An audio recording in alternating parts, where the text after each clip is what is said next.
Bismillahirrahmanirrahim. Assalamualaikum warahmatullahi wabarakatuh. Perkenalkan, nama saya Mamai Dewi Siti Mariam. Saya dari Prodi PAI 5C, Institut Agama Islam Bunga Bangsa Cirebon. Baik, saya di sini akan mempresentasikan mata kuliah Kepemimpinan Pendidikan yang menjadi dosen pengampu yaitu Bapak Agustian Ali Rahman, MPDI. Saya di sini akan mempresentasikan yang berjudul Kepemimpinan dalam Organisasi. Sebelumnya nih, kalian sudah tahu belum organisasi itu terbagi menjadi berapa dan organisasi itu apa saja gitu. Sebelumnya saya di sini akan menjelaskan yang pertama itu organisasi formal dan non formal. Dr. Andes Emanulang mengatakan organisasi dalam arti dinamis atau pengorganisasian adalah proses penetapan dan bagian pekerjaan yang akan dilakukan, pembatalan tugas-tugas atau tanggung jawab, serta wewenang dan penetapan hubungan antara unsur-unsur organisasi.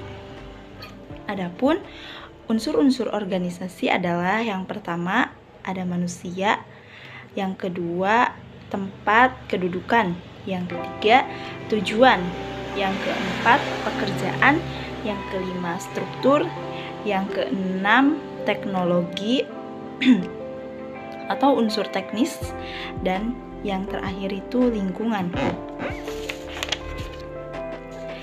Selanjutnya, tanda-tanda organisasi yang baik dan efektif.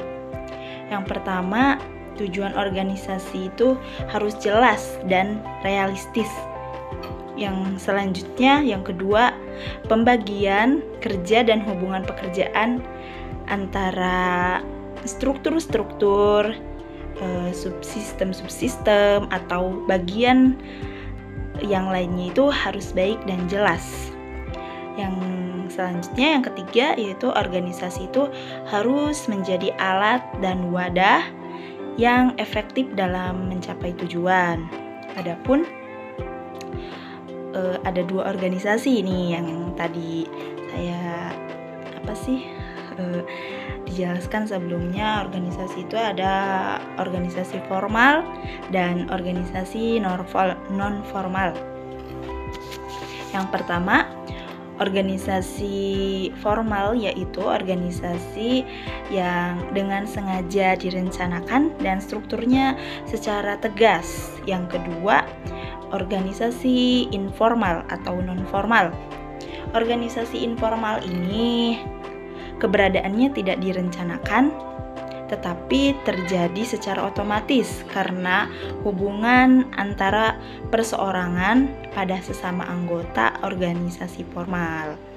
Adapun dimensi dasar struktur organisasi terdiri, yang pertama ada pembagian kerja, yang kedua wewenang kekuasaan, yang ketiga ada tanggung jawab, yang keempat itu ada rentang kendali, dan yang terakhir itu ada struktur flat dan struktur tall.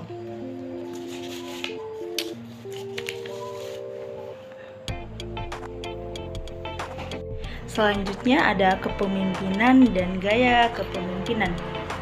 Yang pertama, kepemimpinan. Kepemimpinan adalah proses dua pihak, dua arah. Artinya, satu pihak harus mengetahui cara memimpin dan pihak lain harus mengetahui cara harus mengikutinya. Yang kedua ada gaya kepemimpinan. Adalah suatu cara pemimpin untuk mengetahui bawahan, karena setiap pemimpin mempunyai gaya kepemimpinan yang berbeda-beda antara satu dengan yang lain dan tidak tentu.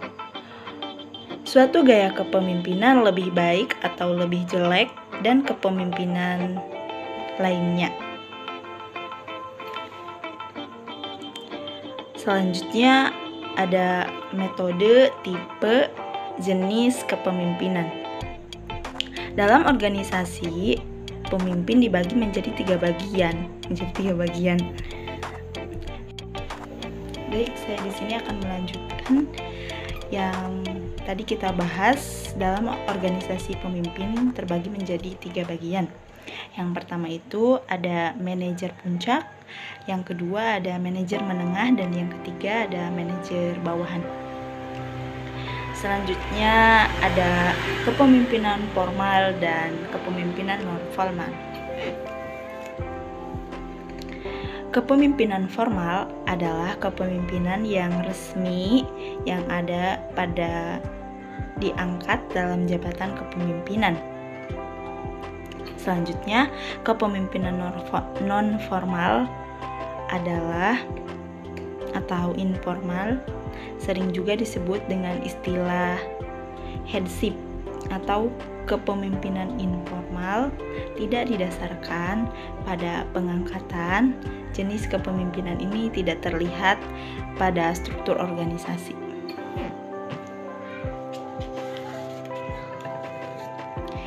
Selanjutnya ada efektivitas kepemimpinan informal, terlihat pada pengakuan nyata dan penerimaan dalam praktek atas kepemimpinan seseorang.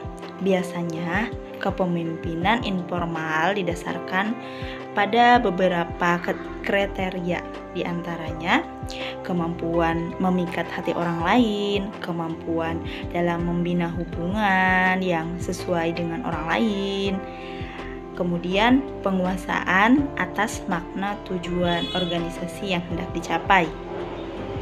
Adapun kita akan dikemukakan perbedaan antara pemimpinan dengan non-pemimpin. Yang pertama, memberikan inspirasi kepada bawahan. Yang kedua, menyesuaikan pekerjaan dan mengembangkan bawahan. Dan yang ketiga itu menerima kewajiban-kewajiban. Adapun non-pemimpin, yang pertama memberikan dorongan kepada bawahan, yang kedua menyelesaikan pekerjaan dan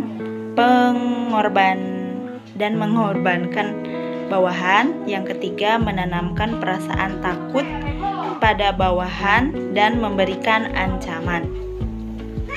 Selanjutnya ada teori kepemimpinan dan tipe-tipe kepemimpinan. Di antaranya yaitu ada teori genetik, ada teori sosial, ada teori ekologis, ada tipe kepemimpinan otoritaris yang menganggap bahwa organisasi adalah milik pribadi dan mengidentifikasikan tujuan pribadi dengan tujuan organisasi.